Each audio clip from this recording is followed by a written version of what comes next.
saya himbau masyarakat untuk segera ya, batas waktunya sampai tanggal 30. Dan pembentukan ini menjadi tanggung jawab masyarakat wajib pajak bahwa 2026 nanti harus bayar pajak. Karena pemutihan ini seyogianya kan hanya pemutihan bagi mereka yang sudah mati. Tapi ke depan wajib pajak merupakan kewajiban yang harus dibayar. Dan ini harus kita laksanakan, yang akan ditagih oleh kabupaten kota, bahkan tingkat desa nanti akan ikut serta dalam rangka menghadirkan pajak kendaraan bermotor. Kami pemerintah Provinsi Jawa Barat mengampuni, memaafkan seluruh tunggakan pembayaran pajak kendaraan bermotornya.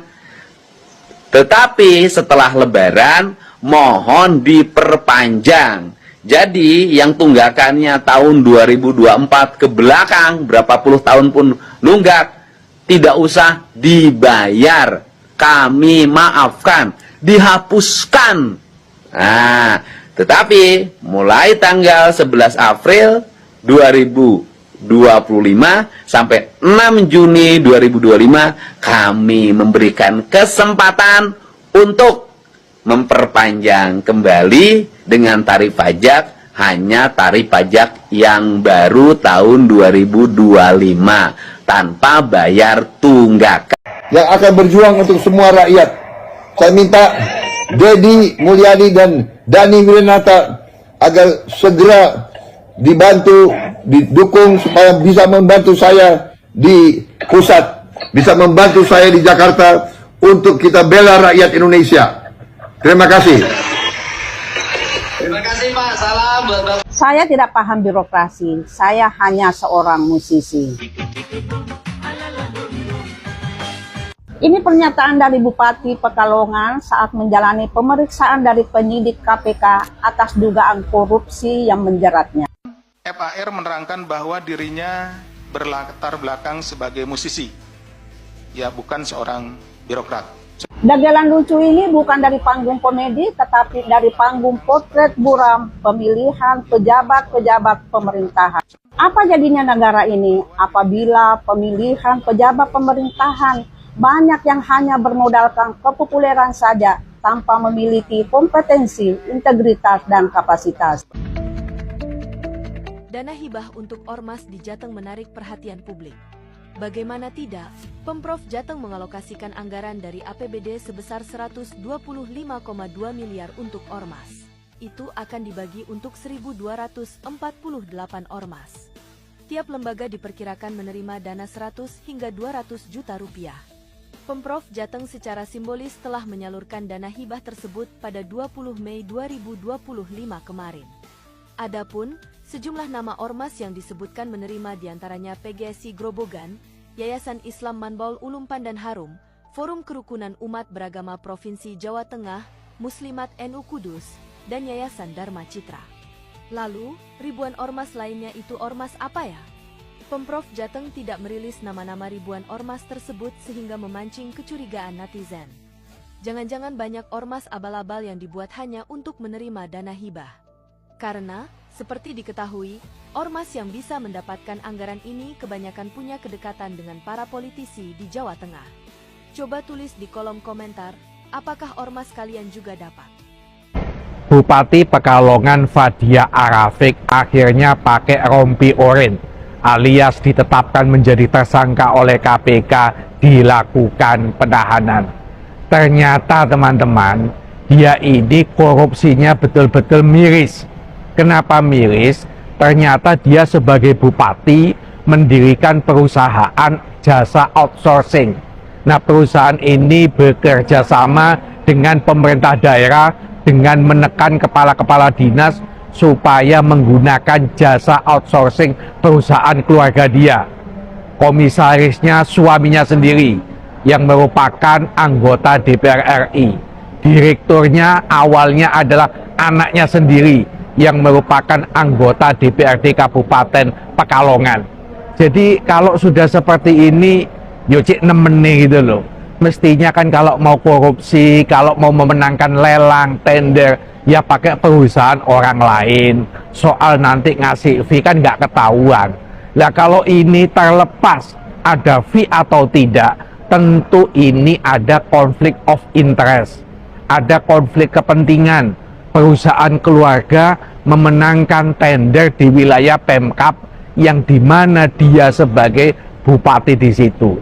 Tentu kepala-kepala dinas, teman-teman PPK nggak berani dong menolak. Masa perusahaan keluarga bupati nggak dikasih proyek? Masa perusahaan keluarga bupati nggak dimemenangkan lelang? Ya pasti dimenangkan. Disinilah bagi KPK jelas ada tindak pidana korupsi, ada permufakatan jahat, ada mens rea.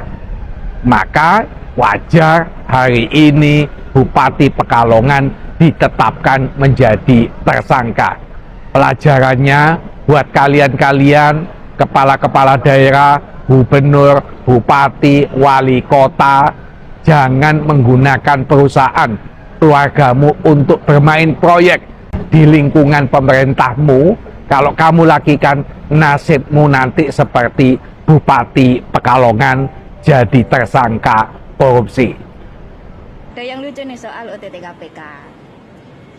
KPK OTT Bupati Pekalongan, Fadia Arafik. Ketika OTT, Fadia Arafik mengaku dia sedang bersama Gubernur Jateng, Ahmad Lutfi.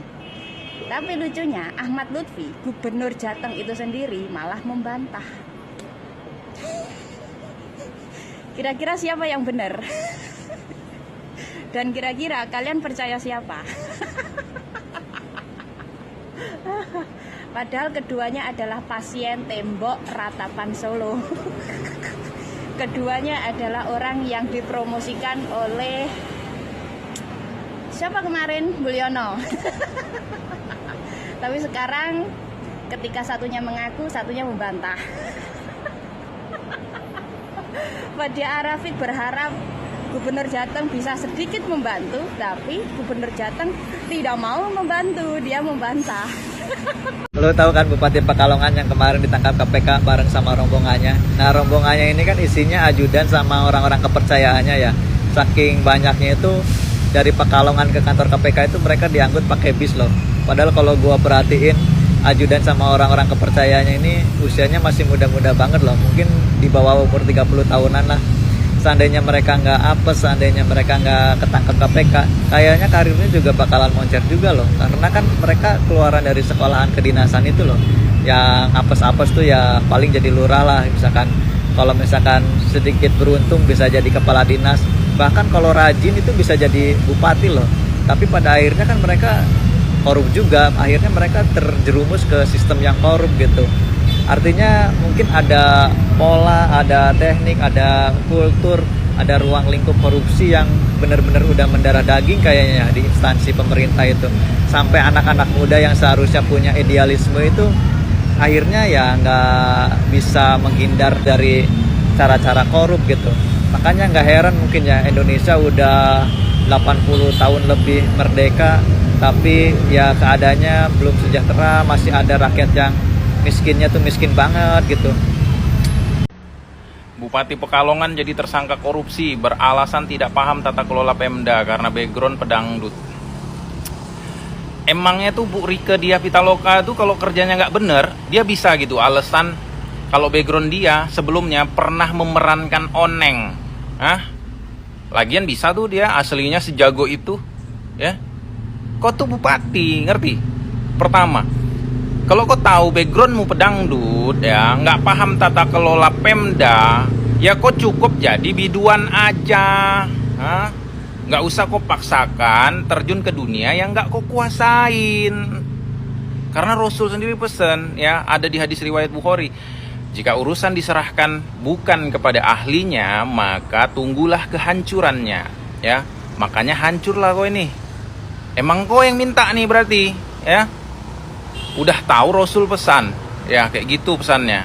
Udah tahu kok nggak paham di situ, kok paksa nyebur, kok paksa dapatkan jabatan itu. Kedua, kok kan udah menjabat 1 periode sebelumnya. Ini periodemu yang kedua nih, ya. 5 tahun di periode pertama, kok ngapain aja? Belajar, ngerti kok? Udah digaji pakai uang rakyat, ya. Tahu nggak kompeten di situ, ya belajar, ya. Belajar gimana supaya ahli kok di situ. Supaya nggak malu-maluin di periode selanjutnya. Bukan belajar menciptakan sistem untuk bisa korup.